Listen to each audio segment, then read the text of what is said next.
welcome to the September 10th City of Dauphin Council meeting. We welcome Chelsea Torgensen from, she's job shadowing, a student of Robertson College.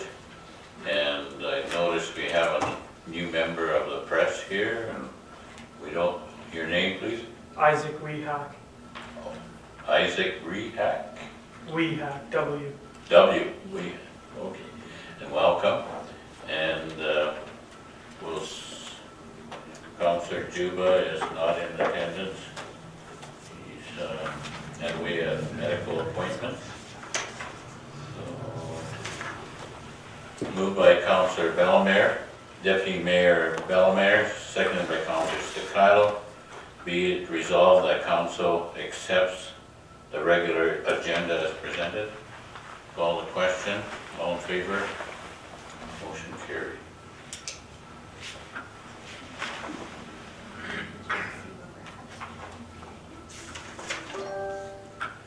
Moved by Councillor Staccato, seconded by Councillor Tkachuk.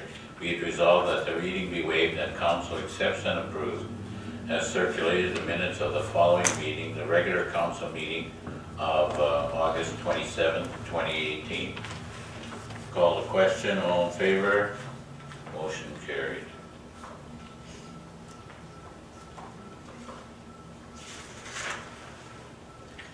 Moved by Councillor Tkachuk, seconded by Councillor Staccato. Be it resolved that Council accepts as information the presentation by the Fire Chief of the Dauphin Fire Department, Fire Chief Avery.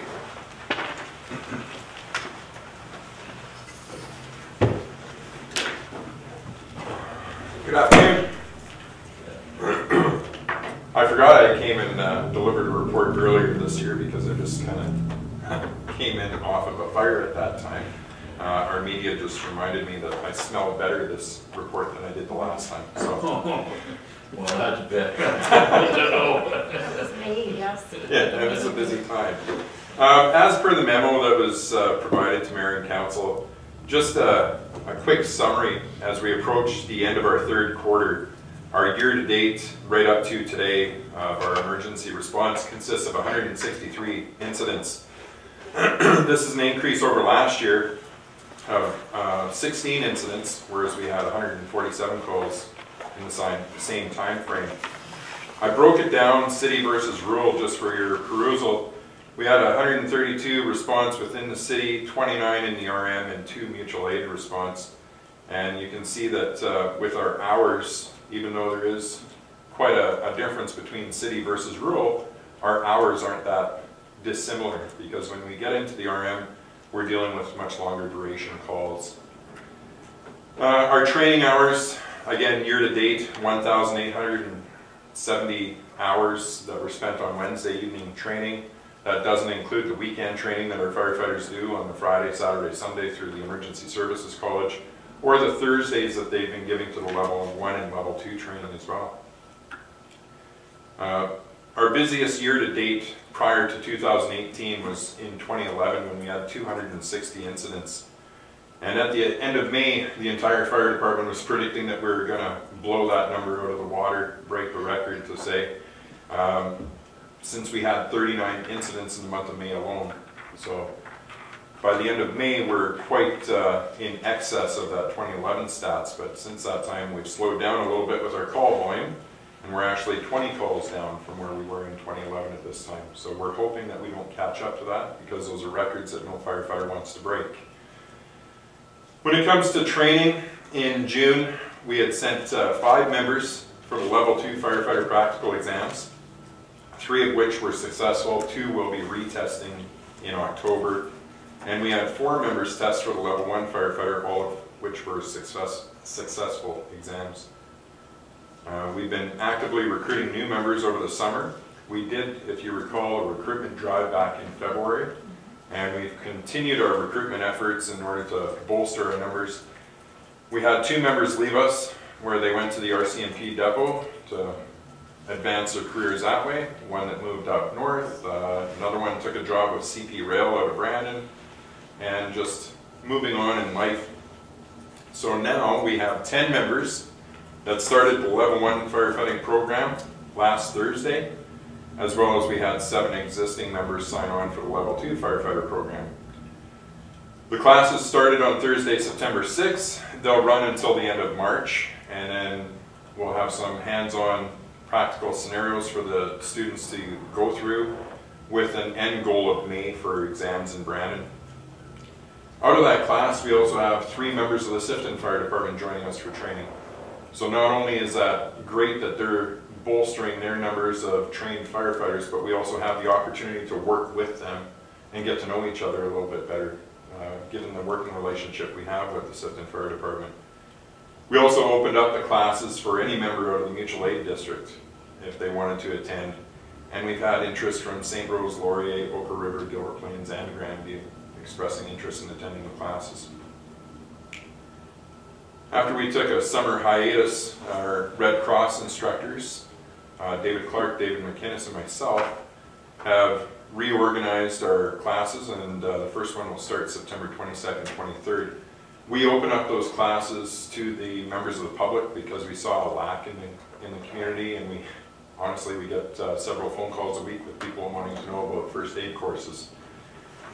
So we started that at the beginning of the year, or actually last year, a more formalized process at the beginning of this year, and there'll be classes September, October, November that are all available to the public to sign up. For information purposes, I'd like to thank Council for their approval to attend the Canadian Association of Fire Chiefs annual conference. I actually leave this Friday and will be returning Thursday of next week. As I've mentioned in the past, this is a great educational opportunity with the peers from across Canada to get together, and the guest speakers that they bring in for that have been beneficial in the past. Through my role with the Manitoba Association of Fire Chiefs, I sit on the Continuing Education or Professional Development Committee, and this is where we learned about the Road to Mental Readiness for Critical Incident Stress Management workshops development, and the Beyond Hoses Helmets Officer Development Program. And since 2015, we've brought these courses in a partnership with the Emergency Services College and the Fire Commissioner's Office to bring them to Manitoba at no cost to the firefighters or the municipalities. So the Office of the Fire Commissioner would cover the tuition costs, and then I would work on the logistics side of things and get these courses in Manitoba. And over the past year, we've had 4 of the Road to Mental Readiness programs delivered throughout the province, and we've had 2 of the Beyond Hoses helmets and another one coming up in 2 months' time, the end of October, beginning of November. And that one will be held in Virden this year. As my term for the president of the Manitoba Association of Fire Chiefs came to an end in June, I'll also be stepping down from the National Advisory Council this weekend while in Ottawa. The NAC, as we know it, is the Advisory Council to the Canadian Association of Fire Chiefs. So holding the chair of president for the MAFC is the provincial representative to the NAC. So now that I'm no longer president, I step down from that role, and as well as the co-chair of the council, which I've held for the past 2 years. And I'd like to thank Mayor and Council for their support over the past several years with my role in the Manitoba Association of Fire Chiefs and the Canadian Association of Fire Chiefs. In summary, just to those that are seeking re-election, I don't know who submitted their name and who hasn't, but I wish you luck in the upcoming election.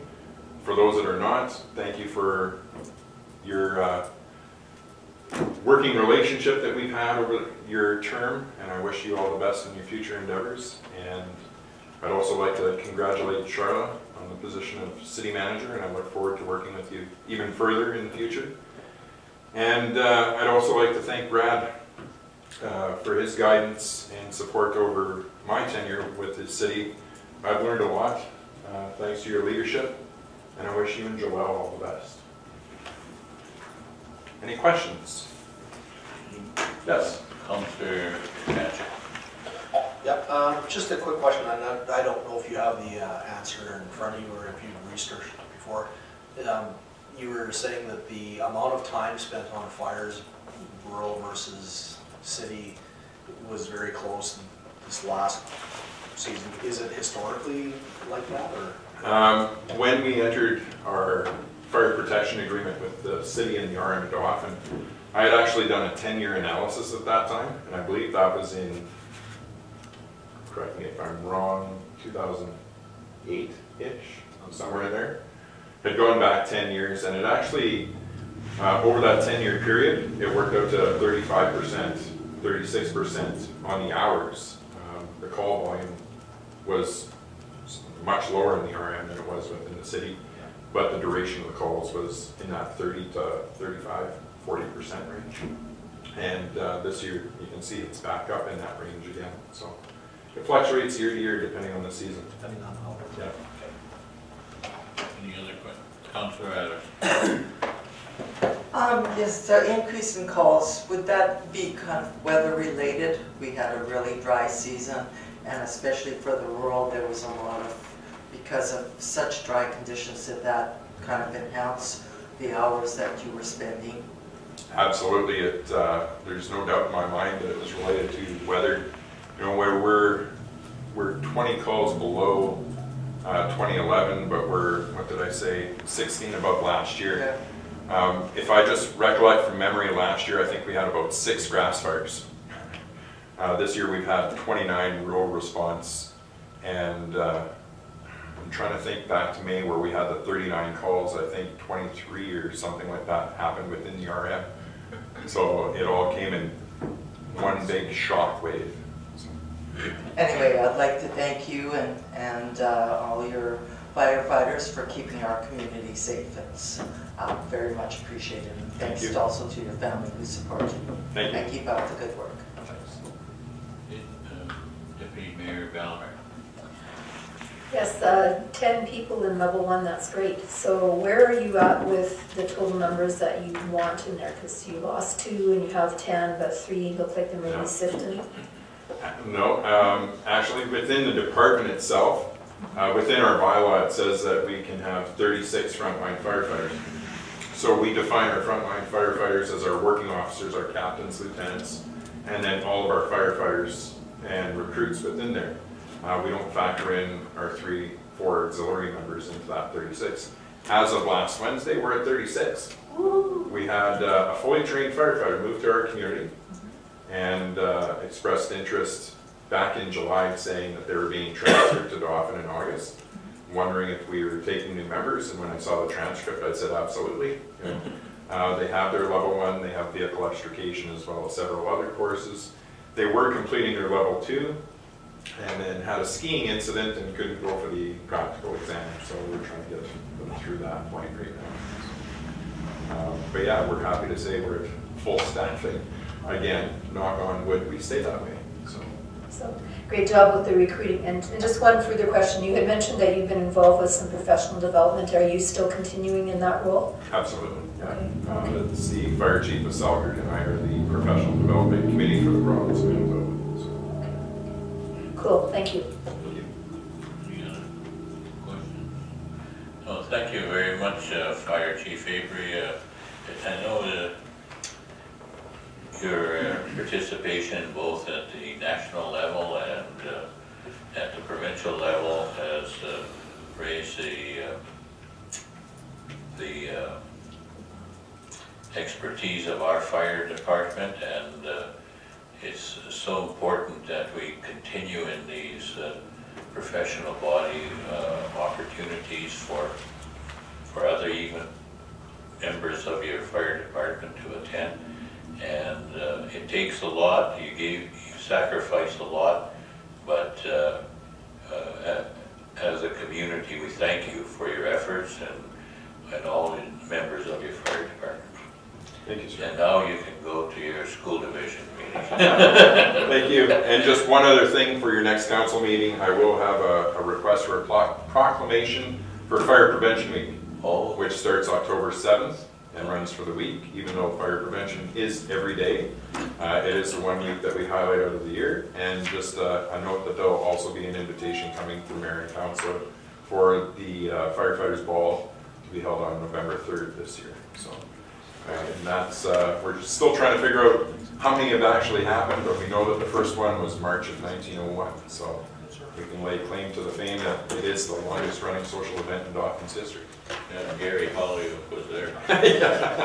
He set the first table. Thank you very much. Have a good night.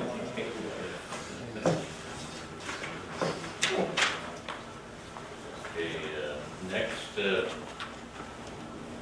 moved by Councillor Tkachuk, seconded by Councillor Stakilo, be it resolved that all items listed under item 5 consent agenda be approved as follows and form part of these minutes.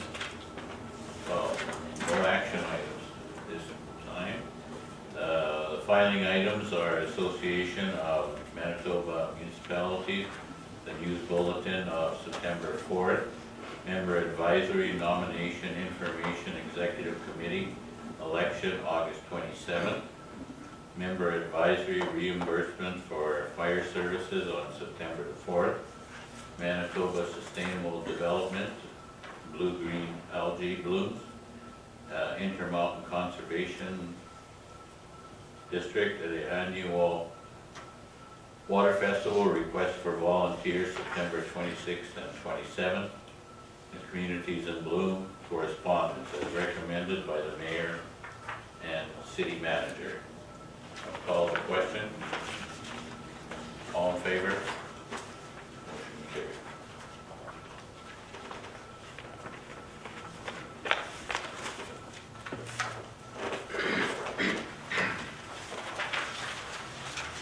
Moved by Councillor Eilers, seconded by Councillor Tkachuk, be it resolved that Council accepts as information the following corporate report for the September 10th regular Council meeting, that of the City Manager.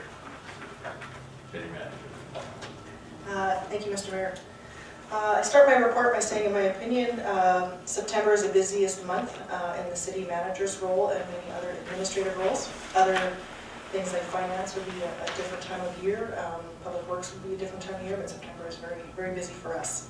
And this September is shaping up to be very similar. I started in my role as City Manager on September 4th, and I'm working closely with the outgoing City Manager on many files, and I certainly appreciate his guidance at this time. Some of the things we've been working on in the last couple of weeks, one is a development agreement template. The city has retained the services of a lawyer from Winnipeg to draft a development agreement template for the city to use. We have reviewed that in-house, so the city manager, current city manager, director of public works and operations, economic development manager, myself, and Mr. King, and we provided him some input, and then he gave us this template. So we will be meeting this week to review what we got back, all 32-ish pages, and we anticipate being able to provide the feedback for him by September 17th and have that agreement finalized within that week or shortly thereafter. Another thing we've been working on is a process to deal with fire damaged properties. After some of the recent fires, we decided to review our internal processes to issue correspondence to property owners after fires at their properties. We met with the fire chief, building inspector, the bylaw enforcement officer, the tax clerk, our administrative assistant responsible for the building inspector, and our director of finance to discuss 3 scenarios for letter templates. One is a complete loss and therefore a demolition order. The second scenario was minimal damage and therefore an order to repair. And the third scenario was if it was unclear whether it would be a demolition or repair. So right now we're working through those to review and confirm the proper correspondence goes out to all the affected property owners as well as their insurance providers. Next one is a pre-construction meeting for Main Street South Service Road. So it was earlier last week, the city's engineering services supervisor attended the pre-construction meeting hosted by Manitoba Infrastructure for the construction of the Main Street South Service Road. There are survey stakes in the ground now, and I did see some equipment there this morning, so we anticipate that we will have significant movement on that construction, and the road is to be completed later this fall. Regarding the 2018 municipal election, we continue working on the preparation for that. The city is once again working with the rural municipality of Dauphin and Mountain View School Division to host the election at the Dauphin Friendship Center. Leading up to October, many small details must be handled to ensure our responsibilities are met according to the Municipal Councils and School Boards Election Act as well as the Municipal Act, and to ensure that the election day goes smoothly. We have our Christmas decorations and welcome banner frames for sale. Detail will be going onto our website later this week, and there will be an ad in the Dauphin Herald as well. And I know that there's already one community who is eagerly awaiting these to go on sale. So we're hoping we can help that community and some others to make sure that their downtowns are looking festive this year. Regarding a program called Curbside Giveaway, Communities in Bloom is once again hosting this Curbside Giveaway weekend, September 15th and 16th. It's an opportunity for residents to set unwanted but still useful items on the curb, marked free, for others to take and repurpose in their homes and yards. The city asks that at the end of all that, untaken items are moved back to their house or the yard or garage by Monday morning, so that city crews do not have to go and remove them from your curb and invoice you. Last couple things, welcome to Chelsea Torgerson. She is, as our mayor indicated, on a 2-week practicum here with the city of Dauphin, and we're happy to have her and happy that we had a council meeting in those 2 weeks so she can see some of the things that goes into the prep day of that. So she has been here bright and early from the first thing this morning, so I'm sure she'll be happy with getting the biggest day of these 2 weeks out of the way. And lastly, I wanted to say a welcome to Nicole Chakota. She is the new CAO of the Arm of Dauphin, and she started today. I did give her a call this morning to say welcome, and she was happy. I was the first official call that she got at the RM, so I do look forward to working with the RM, with their new leadership in the upcoming months and years. And with that concludes my report. Any councillors have any questions? Deputy Mayor Bellmer. Yes, with regard to that development agreement template, all 32 pages of it. So this is the one that will be kind of a generic one that we will use, and then if we need to add anything to it, depending on the development, then we can do so.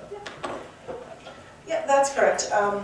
This was the first run at it, and we commented that the first thing right off the bat was that it seemed very centered to residential, large residential development, condominium type development. So we want to send a message back to the lawyer that we also want to include residential and any other development in this broad sweep of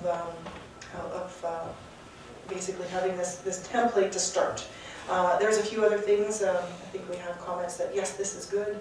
No, this is not good, and then some other points of discussion to see if administration, perhaps council, is interested in keeping those items, things like that. So yes, this is step one in that massive, all-encompassing development agreement that will work as our starting point each time.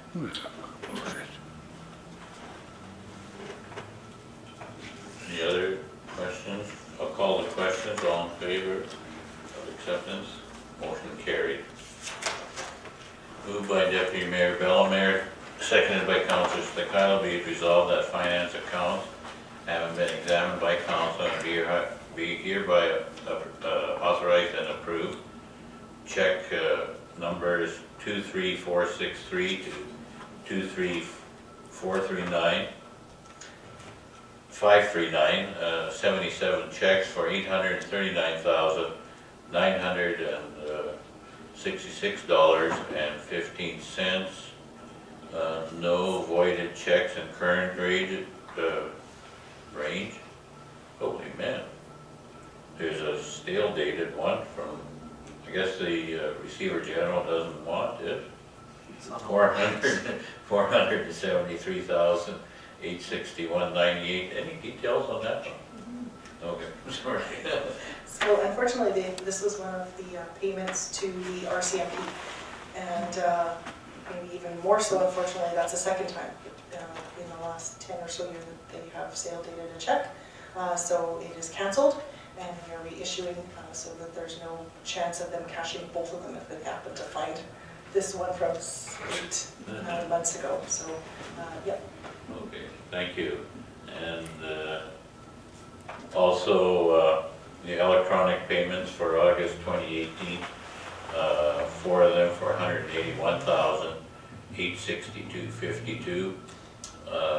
That's mainly payroll. So any questions of, seeing none, I'll call the question. All in favor? Motion carried. Moved by Councillor Stakilo, seconded by Councillor Eilers. Be it resolved that Council accepts this information, the unaudited financial statement before FASB for the period ending July 31st, 2018. Number 1, the general fund balance sheet and general fund income statement summary, the utility fund balance sheet and utility fund income summary, the reserve report.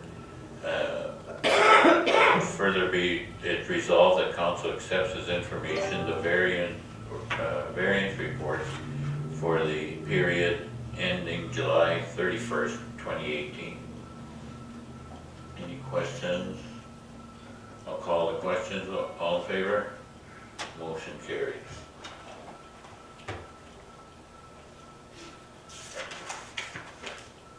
Moved by Councillor Eilers, seconded by Councillor Tkachuk. Be it resolved that Council accepts this information, the following engineering department staff report for the December 10th, 2018 regular council meeting, and that of the Director of Public Works and Operations. It's all yours. Thank you, Your Worship. So I start my report with a brief rundown of the projects, the larger projects that we've completed to date and the ones that we're currently working on. So with regards to streets, mill and overlays have been completed on Jackson Street, 1st Street Northwest, 4th Avenue Northeast, and 4th Avenue Southeast. New asphalt was installed on Brown Avenue East, and Johnson Street, the base work has been completed, and I believe they have almost completed the east side of the street, the new curb and gutter installation. That work will continue, and then Sterling will obviously complete the asphalt on that street, hopefully within the next couple of weeks. Sidewalks, Main Street, 3rd Avenue to 4th Avenue Southwest. That one's not hard to, or pretty hard to miss with the new colored concrete, so I hope everybody's had an opportunity to see that. Heatherly Street, Forest to Crane, 2 blocks there completed, and we are just starting on Bond Street, River Avenue to Edward this week. On the utility side, 7th Avenue Northeast and River Avenue West, we installed new water main and sanitary main in that location. Marigold Street, we had the water main lining project there. That was a first for us. I know I sent a short memo to council previously about that. There was some hiccups, I'll talk about that right away, but all in all that project turned out great. And 4th Avenue Southwest, water main installation has started. Last week the water main is in. They are now moving over service connections to the new water main. A follow-up meeting, I was at a follow-up meeting with the province with respect to our lead service line initiative that was started earlier this year. We provided an update on our undertakings, and the province commended us on our progress to date. Our drinking water officer praised all the work that we had done, as well as the rest of Office of Drinking Water. Since that meeting, we were approved by Manitoba Water Services Board our request for funding for a corrosion control study to control lead leaching in lead service lines and other sources of lead. Water Services Board prepared an RFP. 3 consulting firms, AECOM, Stantec, and J.R. Cousin, were provided an opportunity to provide proposals. Just early last week, AECOM was awarded that study, and a project startup meeting will be held on September 18th here at City Hall to get that project in place, and with a completion date of early December for the report getting back to us. So in essence, this report will tell us how we can control lead leaching out of pipes. So we do have both lead service lines and then a lot of older homes built prior to 1990 that will have lead solder in their copper plumbing systems. We've determined that they both have issues with lead ending up in the drinking water in properties. So we're looking at a way to stop that from happening. So in essence, we're looking at options so that the lead won't come out of those pipes, it won't leach into the water and getting into people's drinking water. So that's what this report will help us to do. As I said, we're working on 4th Avenue Southwest Water Main Renewal Project. We had switched a couple of projects to get this underway as part of our lead service line initiative because there is 13 lead services on this particular block of 4th Avenue Southwest. So as part of that, very early this year, we contacted all the property owners on that block that do have a lead service line and provided them the opportunity to have their portion, so the portion from the property line into their home, replaced as part of this project. Unfortunately, we only had 2 out of 13 that actually chose to do that. The other 11 services will be a partial replacement, so we will replace the portion in the street up to the property line with a new service, but unfortunately they will be connected to the existing lead services from that point. So again, going back to corrosion control, this will help us deal with those issues as well because we'll be able to stop the lead leaching in those partial services as well. On August 23rd and 24th, a company called Endurcoat was in the city to install a spray and liner on Marigold Street water main from Davidson Avenue East to Brown Avenue East. I was only able to see a part of this process because I was leaving on vacation, but I know our staff and our crews were very impressed with the entire process, very impressed with the professionalism of the company, and in all respects, it seems to be working quite well. We have had no further issues with that, but obviously we'll see as time progresses how well that process worked. Up until we lined that, and including the day that we lined it, we actually had a couple of leaks, more leaks on that water main, but in total, I believe we've had 6 leaks on that particular line to date this year. So if we don't get any more, obviously we can see that the process is working. Subsequently, I received a call from the president of the company who wanted to pass on a compliment to our waterworks crew. He advised me that his staff were extremely impressed how quickly our crew could repair a water main leak. And he said that they have set the benchmark that other communities will now be measured where they do their work because they said there is no other community that could fix a water leak so far that they've worked in as quickly as we have. So kudos to our waterworks crew for a great job. Our summer student Mitchell project completed his summer work at the end of August. We had him work in almost every part of our operations in both, in both public works and the utility department, giving him experience in all aspects of municipal operations. He did a great job.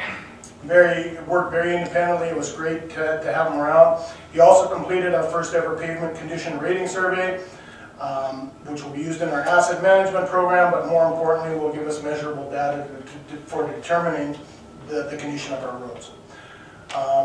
We were hoping to get them to do some tree inventory, but unfortunately the province was not able to get us the software they want us to use to do this, so perhaps it's something we can work on with the summer student next year. I prepared an RFP for telecommunication services and equipment for all city buildings, including City Hall, Fire Hall, City Shop, Water Treatment Plant, Airport, and Waste Disposal Site. We received proposals from 2 proponents, and senior management has been reviewing. We've had one meeting internally and then a second meeting with one of the proponents to discuss aspects of the proposal. I would suspect that within the next week or so we will make a determination to bring to council on how we would like to proceed with that. I also prepared an RFP for HVAC control system upgrades at the CN station. The current control system is obsolete and has become problematic over the last couple of years.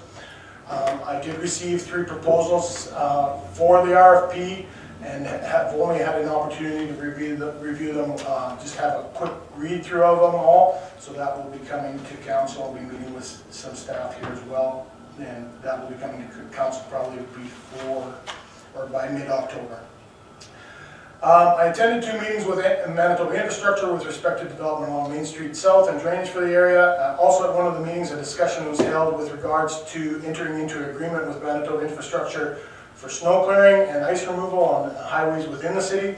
We have since received a draft of that agreement, but we have not had an opportunity to review and discuss, so staff will be meeting to look at that and discuss the ramifications of that agreement should we enter into it.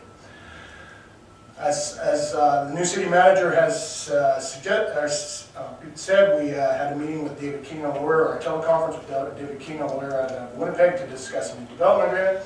I've had a brief review of that as well, and will be offering my comments on that. We had a meeting with representatives from Riding Mountain National Park with respect to accessing our waterworks infrastructure at Edwards Lake and ensuring water supply from the lake when we need it. I think the meeting went quite well. We have since started looking at some form of agreement that obviously Riding Mountain National Park wants us to enter into, so we'll be working on that with the senior management as well. I also fielded, as always, lots of calls and was able to take a few weeks vacation in July. And secondly, the second report council should have received would have been my report on recycling and waste for January to July of 2018. In essence, I'm not going to go through all the numbers, but in essence, our recycling program is basically the same as last year's. We basically, tonnage-wise, we're almost identical to the same period of last year. If council remembers, at the end of last year, early part of this year, I said that I suspected that we've kind of reached a plateau with our recycling program. I think that's proven itself over the last few months, where in essence every month is basically identical to the same period of last year. To date, we've collected 308,090 tons of recycling. I also did a percentage difference comparison month to month for over the last 5 years. As you can see, we've increased significantly last year, but last year was probably our biggest, or the last huge increase that we're going to see in recycling numbers. I also did a comparison, or provided you solid waste collection numbers. So overall, to the end of July, total waste collected at the disposal site, this is all kinds of waste, we're down about 16% from 2017, which is great to see. It's always great to reduce the amount that is heading into our landfill. That saves us money and that provides us additional time that our landfill will survive. I provided also a month-to-month comparison, but of curbside collection only. So curbside waste collection would be just what we pick up at the curb in our waste bins. Overall, July we were up slightly, 3.9% from July of last year. But overall, for the first half of the year, we had about a 45-ton decrease from the previous year. So again, we're kind of at a plateau where we're not varying much from the previous year, and I think that's probably where it'll hold. But I did mention in my last report that there seems to be a trend for where more people are actually hauling their own waste to the waste disposal site. So overall, if we look at all residential waste from the city, which would include both curbside and that being hauled by the residents to the disposal site, we're up about 55 tons over the same period last year, which again isn't a huge amount, but there seems to be a trend there that, and possibly something to do with our waste collection every 2 weeks, that people are now just hauling waste to the dump because they don't have the space in their bin. And finally, yard waste bin collection program. As you know, this is our second year, so we have some actual comparison numbers this year. So to date, at the end of July, we had collected 180.1 tons. Total for this year, in July we collected 74.5 tons, which was an increase of almost 30% from July of 2017. And given that the grass wasn't really growing that much, that's a quite good number to see. So, and that is my report. if anyone has any questions, I would definitely try to answer. Councillor Ivey. Yes, I'm kind of concerned that there was only 2 property owners out of 11 that wanted the service, and I really feel that would be for their own health and to have the service line replacement. So my question is, do you know the reason that they didn't do? Was it costs, or are these rental? What's your opinion on why they didn't take advantage of this? I really have no data that I can provide you, but I would guess that my opinion would be that it was probably just what you said, both cost or that these are rental properties. I'm just trying to think. I believe there is only 2 rental properties on that walk. Everybody else would be the actual property owner. To my knowledge, I live just the next block down. That being said, we didn't have anybody come and ask us what the cost was either. So, other than those 2 people that asked for the estimate. So, I think it's just simply people don't believe that it's a huge issue, and they've chosen to keep the money in their pocket, I would guess. So what would be, just average cost to the homeowner? Your best guess? I haven't seen the estimates, so I can't really say, but I'm guessing because we're there already doing the work, that we'd probably be in around the $2,000 to $2,500 range to have their portion replaced, and that would probably include, if they have old clay tile sanitary connection as well, we would replace that at the same time. So, like I said, I don't have the numbers in front of me, but I would guess that would be a very good estimate of the cost. Thank you. Any other questions, Deputy Mayor Bill? Yes, I just wanted to start by referencing your comment that the company had talked about how quickly the guys had worked to replace that water main, and I know that was my friend's observation as well. So hopefully that'll end up as a headline in our local media about the speed of our workers and getting the job done. Just a suggestion. You mentioned about the Manitoba infrastructure suggesting an agreement regarding snow removal of highways in the cities. Is that a new thing to have an agreement, or how has that worked before? So it is a new thing for the city of Dauphin. Basically every other community in the province of Manitoba already has been in one of these agreements for quite some time. And that's why they're pushing it for us right now, because we're the only community that hasn't entered into this agreement. So in essence, the agreement is based on the amount of snowfall or what happens. You get paid X amount of dollars for clearing it up. In the past, we have just simply billed them our time to clean up those streets. So Main Street, First Avenue, Second Avenue, those kind of things. There's the highways that run through our community. Once we do the cleanup, we send them a bill for our machine hours and our man hours to do that work. So I know in talking to my peers, Selkirk, Portage, these agreements have been in place for a very long time, and they're somewhat upset that we haven't had to enter into this agreement as of yet. So it is coming. We'll just have to work through the details and just determine what the ramifications of this would be, if it's, how that's going to affect how we build them and what we get paid. So. You had mentioned that there is going to be a study about ways of combating lead, because we had talked at a meeting about there may be a chemical that could be put into the water and how that would help coat the pipes. But I was always thinking that they would coat like the city pipes, but today when you mentioned it, you were also talking at that same thing, if we end up going that route, would also protect inside a person's house, like if they have solder, that's also going to protect against that as well. So we had talked with council in the past that there is what they call orthophosphates or polyphosphates that you can add to water, and in essence it creates a coating inside of pipes, and that will coat every pipe. So that we don't have any lead water mains in our community, so the lead is not coming from the water treatment plant, it's not coming from our distribution system.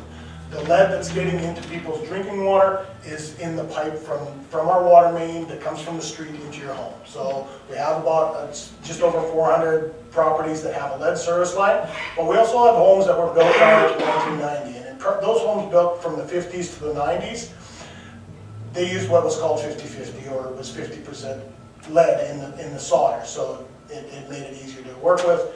You can't use it anymore. That it's been banned since 1990, but we do have a lot of the homes, and probably the majority of our homes that were in Dauphin that were built in that time period.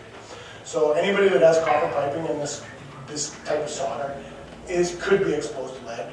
I believe in the small bit of testing that we've done, about 13% of those homes with copper pipe in their homes came back with positive lead results, and that would be the only place they would come from. So the study will give us not only possible chemicals to add, but things that we can change in our water treatment process. So one of the things that, in discussion when we're talking with the Water Services Board, they did a lot of discussion with Ottawa, who's been doing this for a very long time, because they have a lot of lead services. Obviously, they have a lot of older homes. So, for instance, pH adjustment. So Ottawa uses a pH adjustment as one of their options for helping control or to provide scaling in the pipes that will help with corrosion, right? So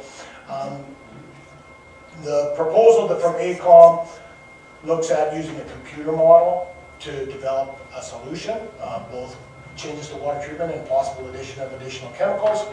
But we're also looking at some money spent to take some of our actual lead services that we're replacing and setting up a rate so that we can actually test this in the real world as well. Okay, thank you. Any other questions of councillors? Call the question. All in favor of report? Motion carried. Moved by Councillor Tkachuk, seconded by Councillor Deputy Mayor Bellemare. Be it resolved that Council accepts as information the minutes of the following committee and/or organization meeting: the Dauphin and District Allied Arts Council, the scheduled events for September 8, 2018, the annual general meeting of August 28, 2018, financial statements of December 30.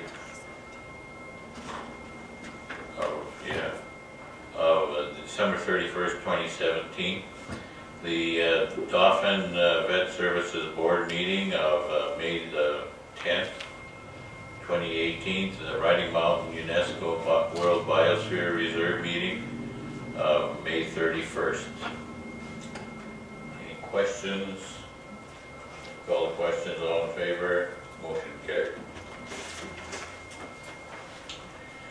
Moved by Deputy Mayor Bellemare, seconded by Councillor Tkachuk, whereas Stokowski Contracting constructed a residential subdivision at the north end of Dauphin several years ago and entered in a development agreement at that time, and whereas Council agreed to enter into a subsequent agreement regarding the construction of sidewalks in the said subdivision, be it resolved that Council accepts as information an agreement between the City of Dauphin and Gerald Wayne Stokowski and Harvey John Stokowski for the construction of a sidewalk along Hawthorne Avenue West between Vermilion Place and Mountain Road, and a sidewalk along Hedderly between Hawthorne Avenue West and Crane Avenue, and further be it resolved that Council authorizes the Mayor and City Manager to sign and seal the agreement on behalf of the City of Dauphin.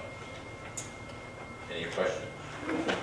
Deputy Mayor Bellemare. Are we looking at this happening next year for the construction of the sidewalk? This year. Okay, and what side of the street was chosen for the North side. north side? Okay. Thank you. Any questions? And share the cost, right? Yes. Yeah. All in favor? Motion carried.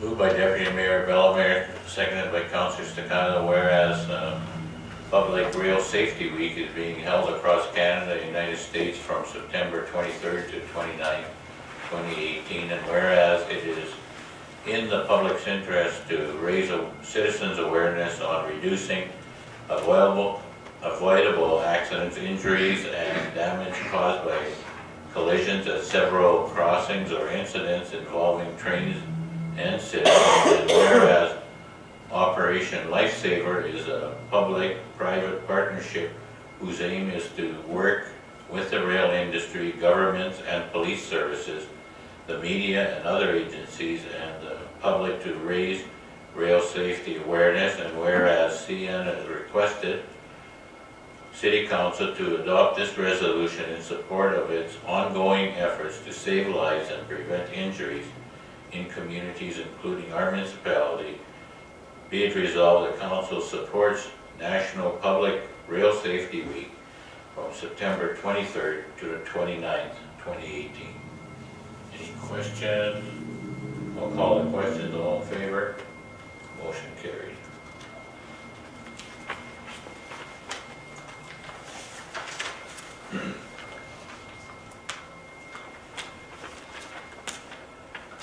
Moved by Deputy Mayor Bellemare, seconded by Councillor Stakilo, whereas according to City of Dauphin's travel policy, all out-of-province travel must be received prior approval by Council. Be it resolved that Council accepts as information correspondence dated September 7th on behalf of Councillor Eilers, Chair of the Communities in Bloom Committee, outlining the travel cost for 2 members to travel to and attend National Communities in Bloom Conference in Strathcona County, Alberta. That's September 26th to the 29th, 2018. And further be it resolved, the Council approves this out-of-province travel request with all costs borne by the City of Dauphin and as approved in the 2018 financial plan. Any questions? I'll call the questions. All in favor? Motion carried.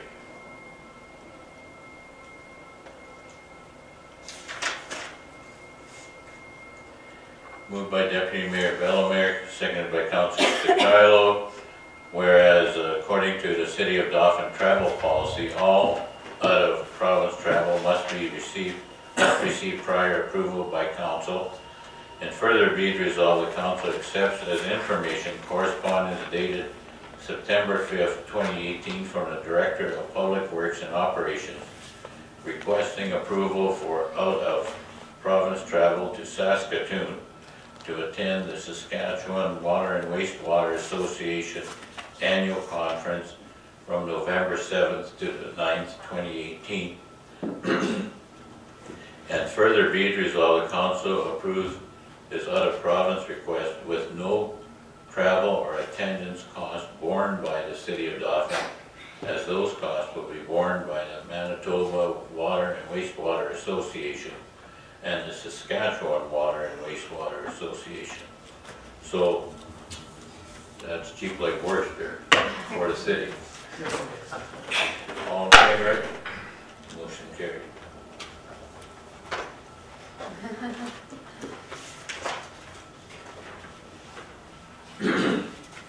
Moved by Councillor Tkachuk, seconded by Councillor Eilers. Further be it resolved, the Council accepts as information to the events listed below and that of the Manitoba Electoral Division's Boundary Commission, the public hearing on September 13th, 2018. And in that, at that, the City of Dauphin will be presenting their input to the recent proposed boundaries, electoral boundaries. So it's we're looking, instead of a northwest, north-south constituency where we have no real commerce between majority of the commerce is not done north-south, but east-west.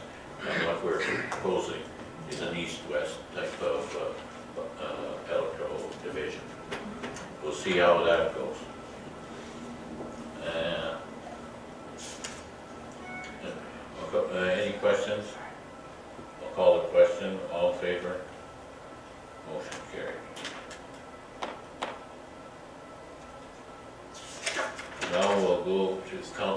privileges and, okay. Deputy Mayor Bellmer. Mr. Mayor, Sure. if you don't mind, I have a minute at 6, so. Okay, go ahead. August the 27th, I attended a regular council meeting here at City Hall, and that's about it. None of the committees that I sat on have met this time. That concludes my report. Thank you. Thanks. Deputy Mayor Bellmer. August 27th attended the regular council meeting, and August 29th they attended a dinner meeting with Justice Minister Cliff Cullen along with Mayor Dauphin and Reeve Forbes and Deputy Reeve Ron Riz, and we discussed current issues affecting our local area and the province. Then the next day on August the 30th, the province gave a $50,000 check to our local DART group, that's the Dauphin at Risk Teens program. And we were very pleased to get that check because we feel that the work of the DART group is very successful, and that certainly seems to be the direction that the province is looking at going, trying to keep people out of the justice system rather than getting them into the justice system and then trying to turn things around at that point. So this money is going to be used to develop a DART-like program for adults in our community. And we're just all very, very pleased that this committee received that donation from our province as well. There will be some funding going forward that will be happening every year, so there will be some stability, and that's also a good way to run a program if you know that there's money coming in on a consistent basis. September the 5th, I was involved in an organizational meeting because our community is hosting a provincial community foundation meeting on October the 19th. On Friday, I attended the barbecue at the new liquor store in support of the Terry Fox Run, which raises funds for cancer research. I think this is the first time this site was used for this purpose, and many people stopped by. It was a very good location. The Terry Fox Run is happening on September 16th, this weekend, so there's lots of time to join in as a participant or to sponsor someone who will be participating. This past weekend I rode in the MS bike tour, and so far that event has raised over $170,000 for research and to support families with MS. A big thank you goes out to the Dauphin Organizing Committee, and it attracted riders from all over Manitoba, Western Ontario and elsewhere. And Mayor Dauphin's 17-year-old granddaughter Rowan Balkan was the top fundraiser last year and gave a very moving and upbeat speech about her dad and their family involvement with the disease. She's on track to be this year's top fundraiser as well. She spoke eloquently, she moved several people to tears, and she received a standing ovation for her heartfelt speech. So I thought I would mention that, Al, because I know you want to brag about your granddaughter, but the whole room was very impressed with what she's doing for MS. I get teary. Well, yes, she made several people teary-eyed that evening. As already mentioned, the giveaway weekend, the curbside, what's it called? Curbside giveaway is coming up this weekend, weather permitting. And if it is rainy, then the following weekend will be used for that. And so here's your chance to move out items that you no longer need, and also to go shopping at other people's curbs and get some new stuff. So that concludes my report.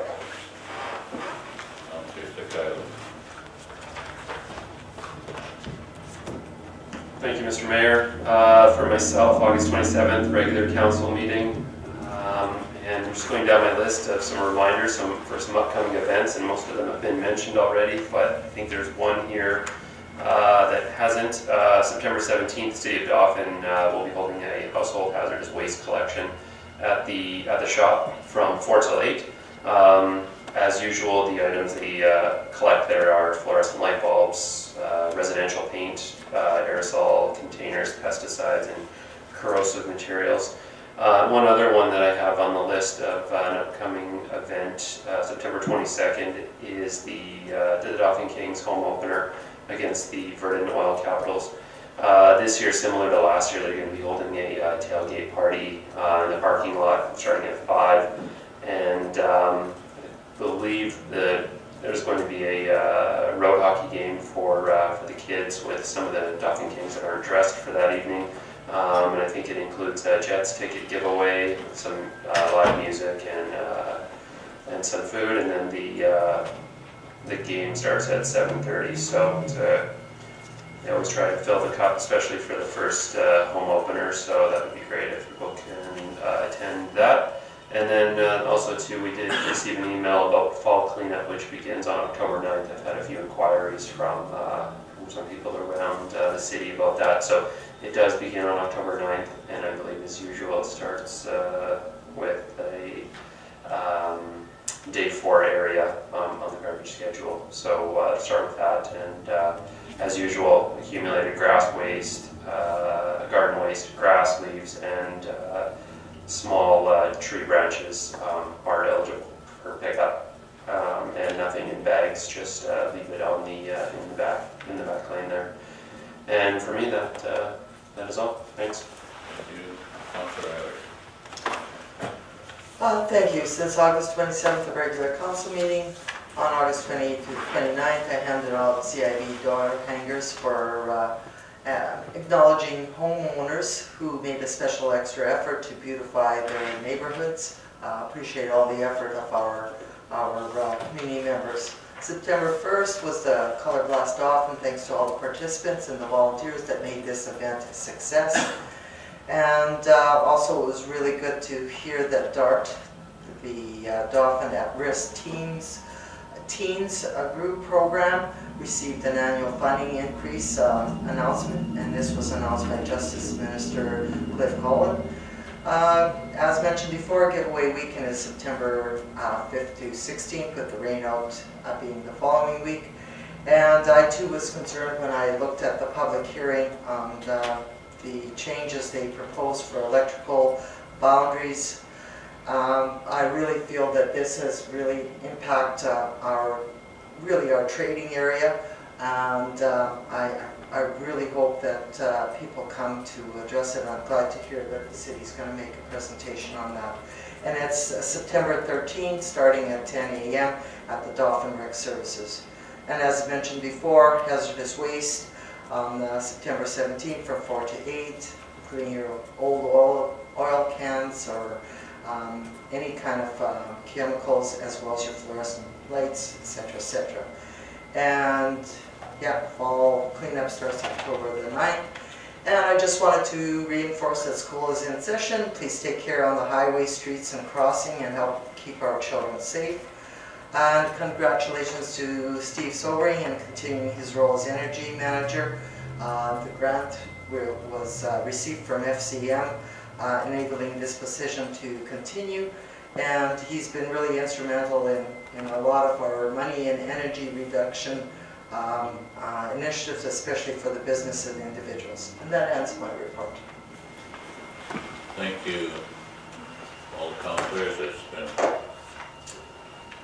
now we're getting into the busy season, so a lot of committees will be starting to get active in September. On August 29th, I attended the rec board meeting. On August, on the same day, had a separate meeting with Justice Minister Cullen and the funding for the DART program, which is really welcome. It's been a very successful program in our community, and indicates that We're going to take you away.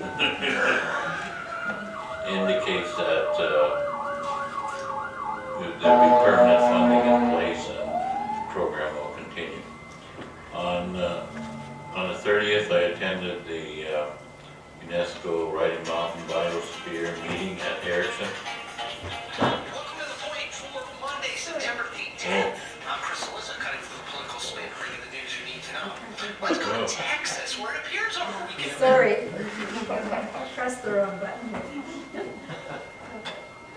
Oh yeah. There's too much background noise out there. And, yeah. Stole my thunder here. Stole your thoughts too. I apologize, Mr. Mayor.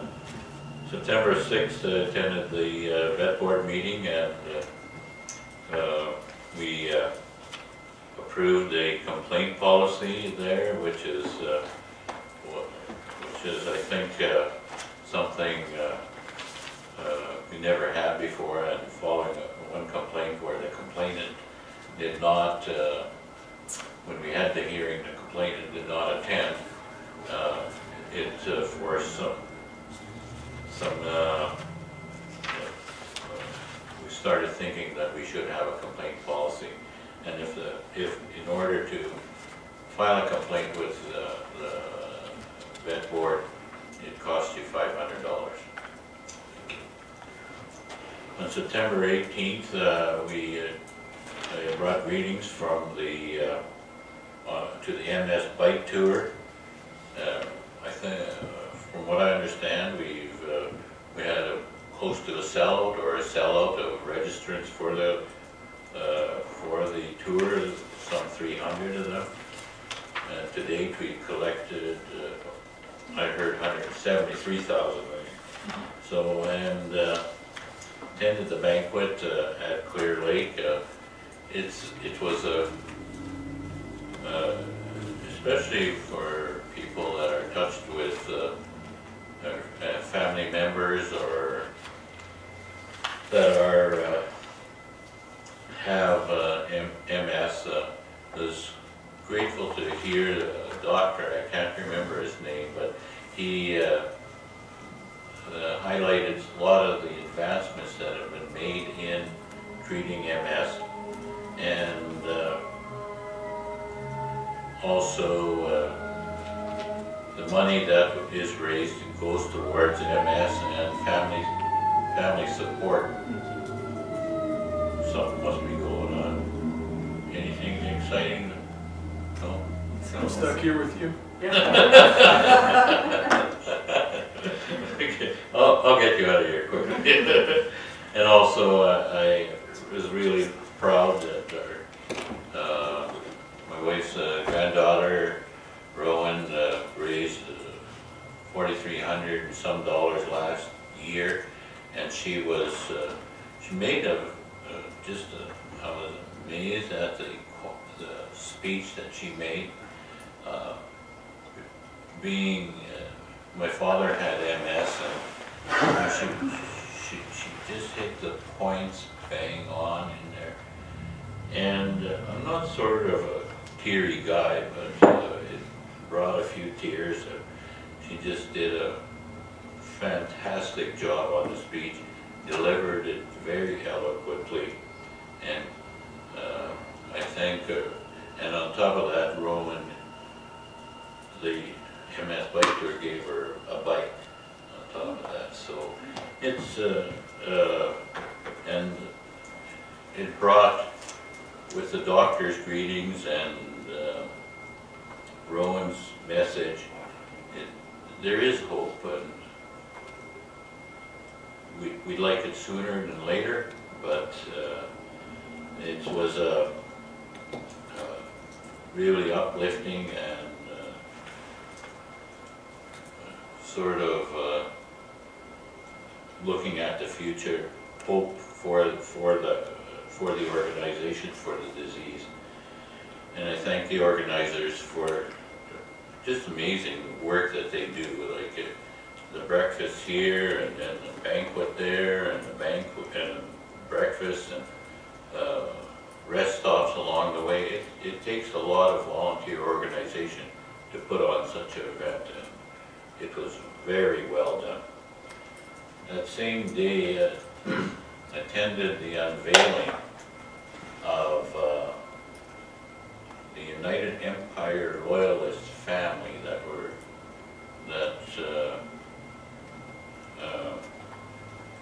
I guess where some of the descendants are buried in our cemetery. And if you remember, the United Empire Loyalists were part of the members that came to, there was the revolution in the United States in 1776, and some remained loyal to the British, and they came up to Canada, New Brunswick, and PEI, and then eventually some came west. And in our cemetery, there's 3 families, and a rose was placed on each grave, the McPhee family, the Scrace family, and the Strang family. That was confirmed by the editor of the Dauphin Herald. So it was sort of a revisiting of history. I remember a lot of the stuff and took a couple of history courses at university, but all the details of why the British taxed the colonies and all that, it all came back. I had it in the files, but it was brought forward. The curbside giveaway this weekend has been mentioned, and I'd like to wish a speedy recovery to our finance manager, Scott Carr, who was, I don't know, all the details are unconfirmed, but he was injured in a bike accident, a mountain bike accident, and he broke his collarbone, but we hear through the gossip line that he's feeling good, and they to have an operation today, but it never happened, so speedy recovery, Scott.